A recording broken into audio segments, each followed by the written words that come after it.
and travelers alike, it's Kaylee here from Expats Everywhere. Today we have an interview for you from an expat who is living in Kurdish Iraq. Now we just want to let you know that we had a little bit of a hard time recording this one, so the audio and the video aren't great. But this is a really interesting part of the world, so we want you to take a look. Hello and welcome to Expats Everywhere. If you could, tell us your name, where you're from, and a little about yourself. Well, I am Paul Bishop. I majored in history and social science. And I also have a CELS certificate to teach English as a second language. I've been teaching overseas for 5 years. Great. What countries have you worked in? Kurdish Iraq and the United Arab Emirates. What was it like working in Kurdish Iraq? It was good. I really enjoyed my time there a lot. It was very hard work, but I really enjoyed the culture, the people, the atmosphere of the place. And this really was a highlight, I think, of my life. What are some of the jobs available to English-speaking expats? Quite a few. There's a lot of people who work for NGOs. Also for journalism, a lot of people I knew, they would start out teaching English or teaching some elementary level and then move into working for NGOs or writing articles for newspapers.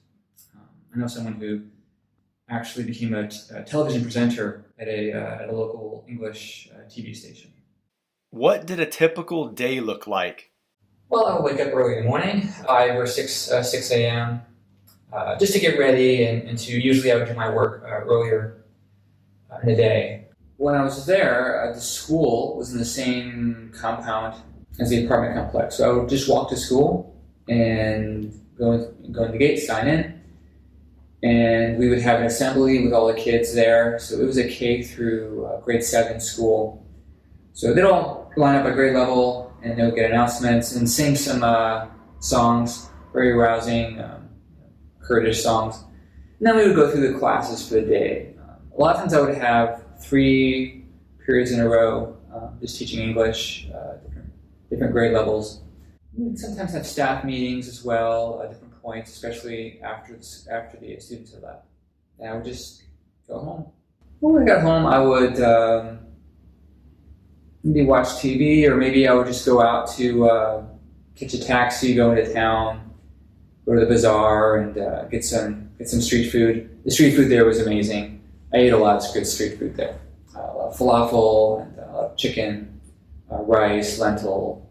They have very good food. They don't have a lot of big chains like McDonald's or anything like that there, but I never missed it. I never missed American food really there. I thought the food there was amazing.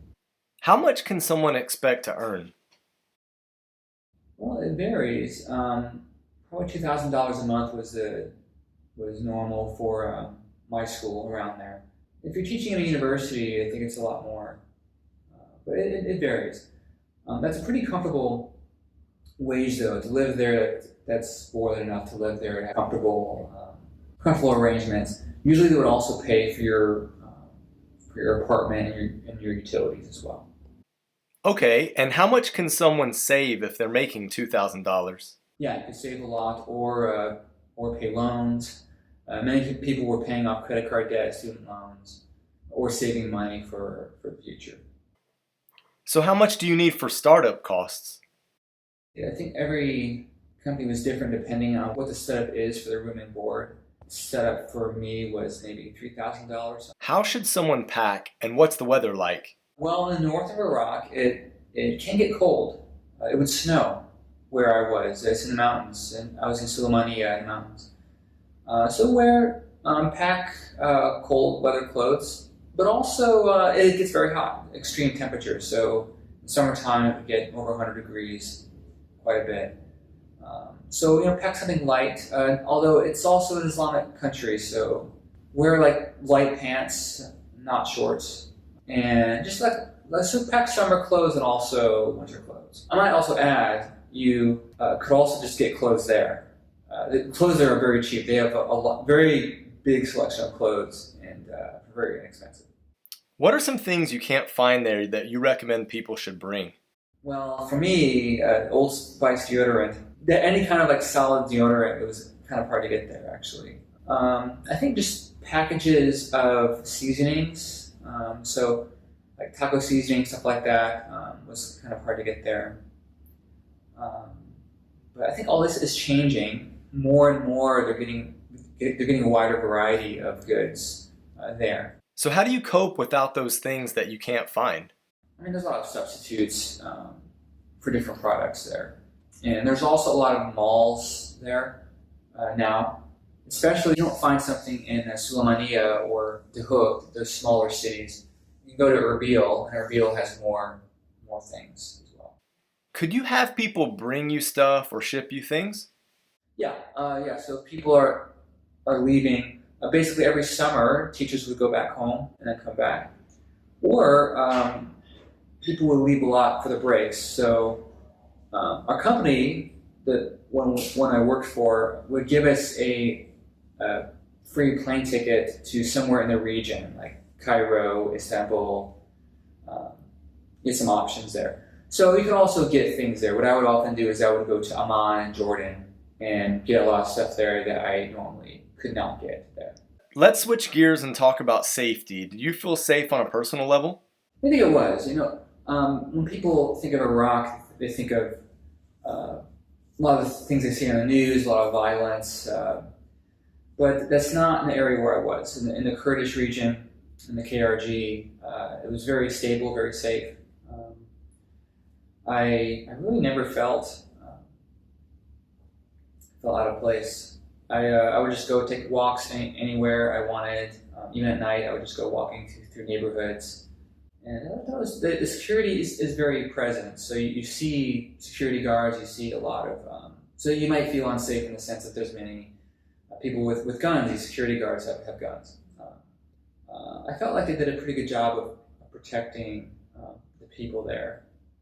How did you meet people, and what did you do for fun? It's very easy to meet people. Kurdish people are very, very friendly. So even I would just go to tea shop, different places, and a lot of them don't speak English very well, but many younger people do. And just strike up a conversation. It's very easy. They'll just even start talking to you.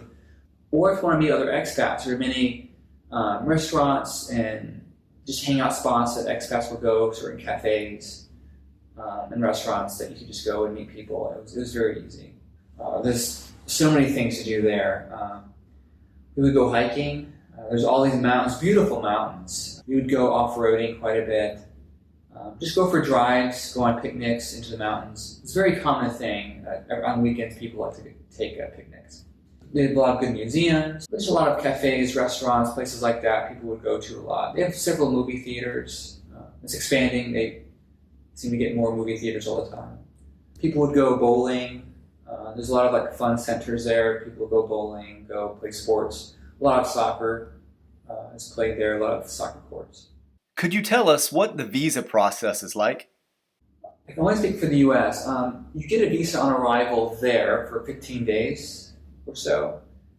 And then the company just took care of the rest of it for me. I land and they stamp my passport and it says, see a police station within 15 days. And the company takes care of all the paperwork for me. At certain times, they'll just pick a day where they'll take teachers and take them to the processing center, and you just go through paperwork, take your picture, and take some medical tests, that kind of thing.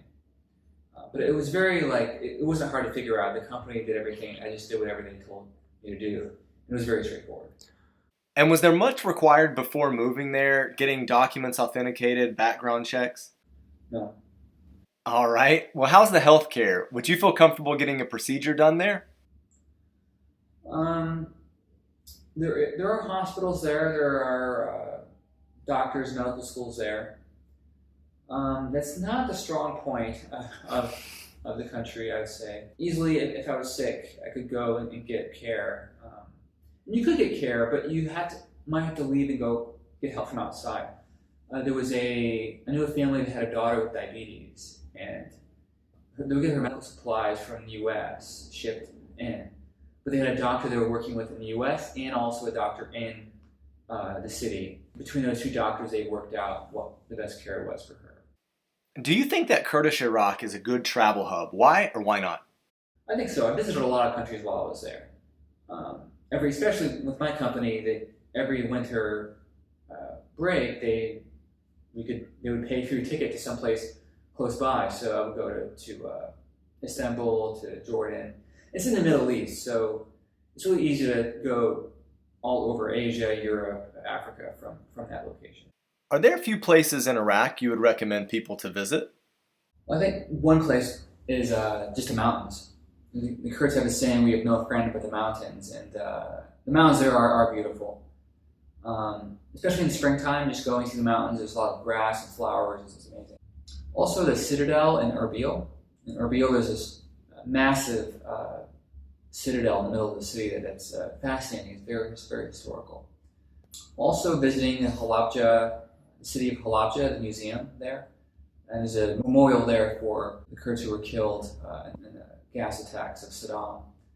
And it's a very sobering but meaningful visit in the Halabja Museum. Another great place to visit is just the Sulaymaniyah itself as a city. Sulaymaniyah is considered the cultural capital of the Kurdish region there, and there are many museums and a lot of music and a lot of just really fun things to see, art galleries, that kind of thing. All right, Paul, let's wrap it up. What are the pros and cons? A lot of the pros would be just the culture. In that region, the Kurdish culture is amazing. They're so friendly. There's the music, the food, the atmosphere of the place. It's just great. I really enjoyed my time there. I think also just the nature you can see. There's the mountains, being in the wilderness. Some of the cons would be, I think medical care would be one problem. It's okay, but it's not up to the same standard as you'd expect in the United States. I think they're getting there, but it can be hard sometimes. And there's varied stories on that. Some people have had really excellent care, others have had a lot of complaints on that. I think Kurdish Iraq is a great place to live and work. I really enjoyed my time there. There are a lot of expats that are there. And you have a choice there. You can either go and just kind of hang out with the other expats, or you can go and really get into the culture. That's kind of a choice you have to make. And I would encourage getting into the culture, just hanging out with Kurdish people. There's just all kinds of things you can do. There's a really strong community there. Paul, thank you so much for telling Expats Everywhere about Kurdish Iraq.